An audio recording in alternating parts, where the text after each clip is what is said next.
Bab 2173. Priaku. 1. Ellen melirik Miley, hatinya sangat terkejut, bocah ini benar-benar menebasnya ke dalam jurang ruang waktu. Perlu diketahui, Miley hanyalah alam tanpa ruang, dia beberapa peringkat lebih tinggi dari Miley. Ruang waktu misterius. Ellen melihat Miley, dia tahu barusan itu adalah kekuatan ruang waktu misterius. Ruang waktu macam apa itu? Ellen menjadi semakin penasaran. Pada saat ini, Miley tiba-tiba berkata, "Nona Ellen, aku akan datang meminta nasihat kamu suatu hari nanti." Setelah berbicara, dia berbalik dan pergi. Saat ini, Ellen tiba-tiba berkata, "Boleh tidak aku merasakan ruang waktu misterius itu?" Miley menoleh melihat Ellen, berkata sambil tersenyum, "Tidak ada cara."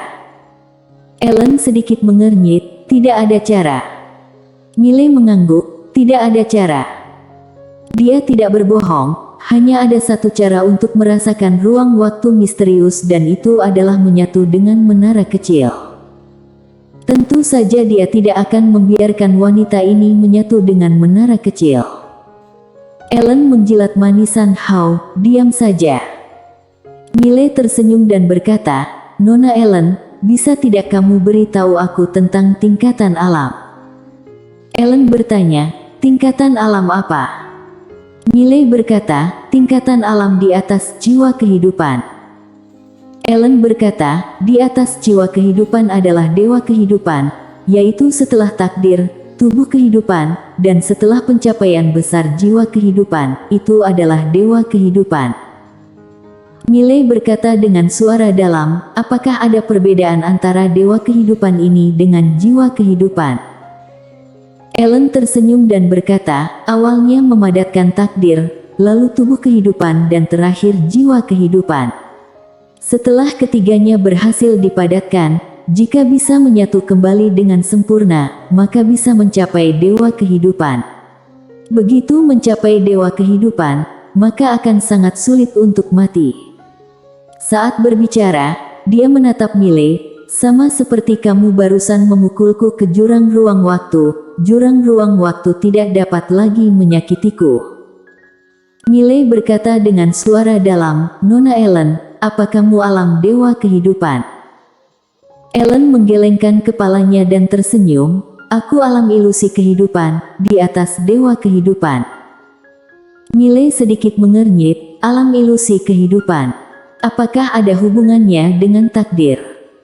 Ellen tersenyum dan berkata, "Sejauh ini, tidak ada yang bisa lepas dari kendali takdir. Tujuan akhir dari kultivasi makhluk hidup manapun adalah untuk melepaskan diri dari kendali takdir selain kehidupan abadi."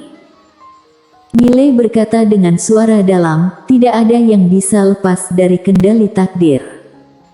Ellen mengangguk, "Untuk saat ini, tidak ada." Miley sedikit penasaran, siapa yang membuat tingkatan alam ini? Ellen diam. Miley tersenyum dan berkata, "Kamu juga tidak tahu." Fierce Ellen berkata, "Pencipta alam dewa kehidupan bernama Jisuian, peri agung. Di masa muda yang tak terhitung jumlahnya, pada saat itu, tingkatan alam tertinggi adalah jiwa kehidupan. Atas dasar ini, Jisuian membuka tingkatan alam baru, yaitu dewa kehidupan, yang disebut dewa kehidupan, memiliki ciri khas, misalnya kekuatan dahsyat, jurang ruang waktu manapun tidak dapat melukai master alam dewa kehidupan." Miley bertanya lagi, "Kalau di atas dewa kehidupan?" Ellen berkata, "Alam dewa vitalitas." Miley sedikit mengernyit, "Alam dewa vitalitas." Ellen tertawa dan berkata, "Ya." Saat dia berbicara, dia merentangkan telapak tangannya, ada orang emas kecil di telapak tangannya. Orang emas kecil ini persis seperti dia. Miley sedikit penasaran, "Ini?" Ellen berkata, "Ini adalah dewa vitalitas. Mereka yang telah mencapai alam dewa vitalitas dapat mengolah dewa vitalitas, dan dewa vitalitas ini setara dengan kehidupan kedua." Miley sedikit mengernyit, "Kehidupan kedua." Ellen mengangguk, berkata sambil tersenyum, tidak hanya kehidupan kedua, tetapi Dewa Vitalitas ini memiliki banyak fitur yang luar biasa. Jika sudah mencapai alam Dewa Vitalitas, kamu pasti akan mengetahuinya. Miley berkata dengan suara berat, apa kamu alam Dewa Vitalitas? Ellen tersenyum dan berkata, ya. Alam Dewa Vitalitas ini diciptakan oleh seorang jenius yang berlatih dengan susah payah. Saat itu, alam Dewa Vitalitas telah menjebak semua orang selama hampir 1 juta tahun.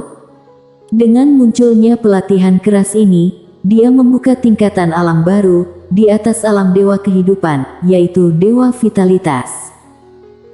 Berbicara tentang ini, dia tersenyum dan berkata, para perintis tingkatan alam juga disebut pelopor, dan setiap pelopor layak untuk dihormati oleh generasi aku. Miley sedikit penasaran, apa tingkatan alam tertinggi sekarang? Ellen melirik Miley, untuk apa kamu tanyakan ini? Miley berkata, penasaran. Ellen tersenyum dan berkata, di atas Dewa Vitalitas adalah mengetahui nasib. Tingkatan alam ini ada hal yang sangat menakutkan, yaitu bisa memprediksi tanggal kematian sendiri. Miley tertegun, kemudian berkata, bisa memprediksi kematian sendiri. Ellen mengangguk, master seperti ini sangat menakutkan, karena mereka dapat meramal bahaya. Selain itu, beberapa metode mereka juga dapat dibilang tidak dapat diprediksi. Miley bertanya lagi, kalau di atas alam mengetahui nasib. Ellen tersenyum dan berkata, untuk saat ini, alam mengetahui nasib adalah batasnya, dan di tempat yang jauh, banyak master alam mengetahui nasib membuka tingkatan alam baru. Jika ada orang yang dapat mengembangkan tingkatan alam baru, maka namanya akan diwariskan selama berabad-abad. Miley mengangguk sedikit, aku mengerti. Saat ini, Ellen berkata lagi, aku belum pernah melihat ruang waktu misterius di tubuhmu. Apakah orang di belakangmu adalah alam mengetahui nasib? Miley tertawa dan berkata, tebak. Ellen melengkungkan bibirnya, intinya, yang tertinggi tidak akan melebihi alam mengetahui nasib. Miley tertawa, berbalik dan pergi tanpa bicara apa-apa. Bersambung.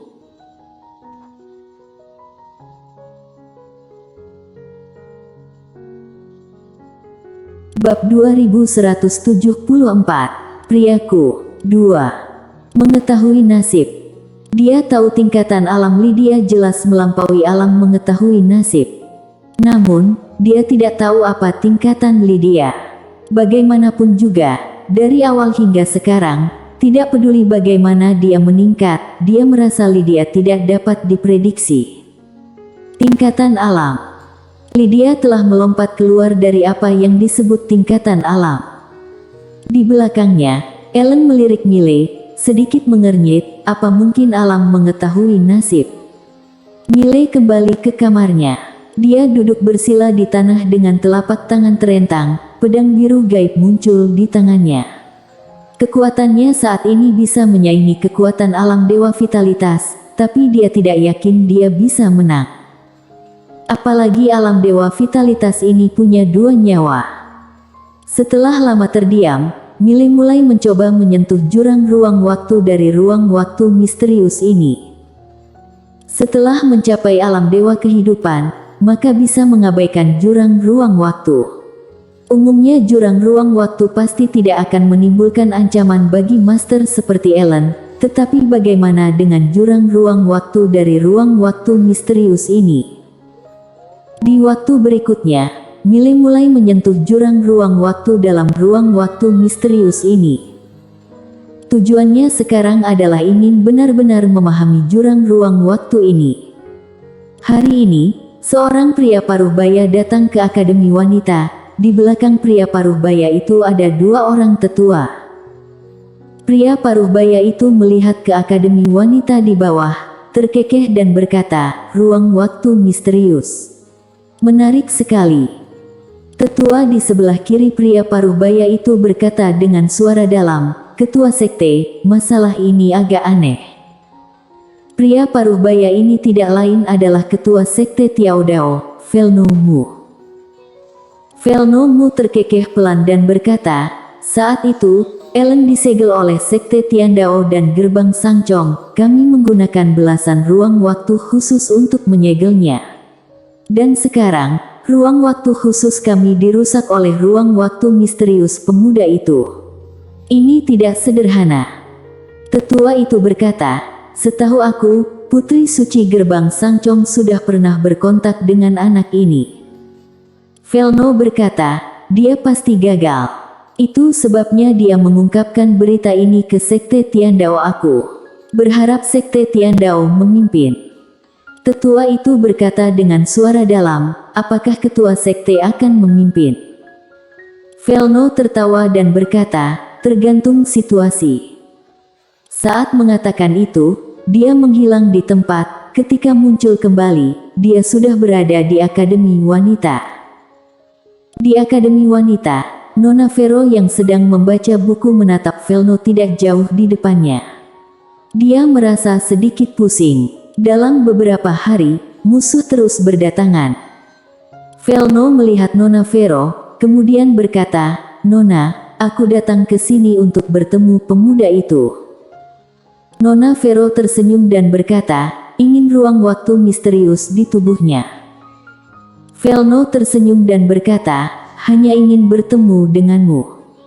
Nona Vero berpikir sejenak, lalu berkata, dia sedang berlatih sekarang.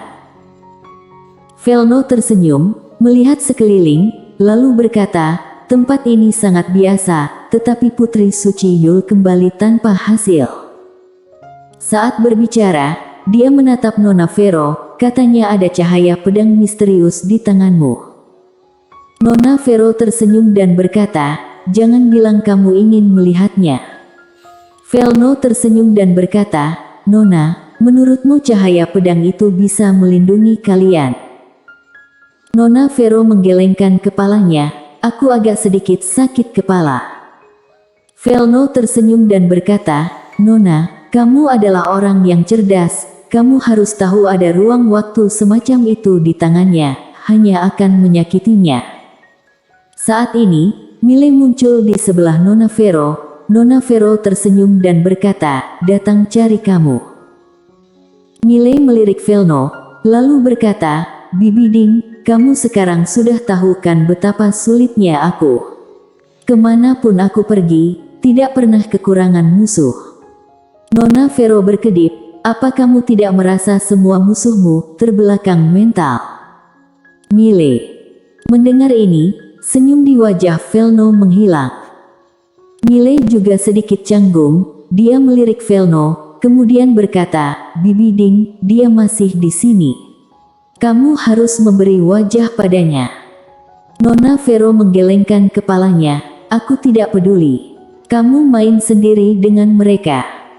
Setelah berbicara, dia berbalik dan pergi. Mile buru-buru berkata, jangan Bibi Ding. Tingkatan alam orang ini jauh lebih tinggi dariku. Kamu. Nona Vero menoleh melihat Mile, menyela Mile, jika kamu bahkan tidak bisa mengatasi keterbelakangan mental ini, lalu bagaimana kamu bisa melampaui ayahmu? Aku percaya kamu bisa, Mile. Pada saat ini, Velno tiba-tiba tersenyum dan berkata, aku terbelakang mental. Nona Vero menoleh untuk melihat Velno, memangnya bukan? Velno menggelengkan kepalanya dan tersenyum, benar-benar menarik. Sangat menarik sekali, kamu seperti semut, kualifikasi apa yang kamu miliki untuk meremehkan seseorang yang 10.000 kali lebih kuat darimu? Hanya karena kamu memiliki cahaya pedang misterius. Apa menurutmu cahaya pedang misterius dapat melindungimu? Benda pengurasan energi ini, bisa kamu pakai berapa kali? Kamu. Nona Vero tiba-tiba tertawa, maaf, aku bisa menggunakannya tanpa batas. Saat berbicara, dia merentangkan telapak tangannya, seberkas cahaya pedang tiba-tiba terbang keluar. Puff. Sebelum Velno bereaksi, di antara alinya tertusuk oleh cahaya pedang. Boom. Tubuh Velno segera menjadi ilusi.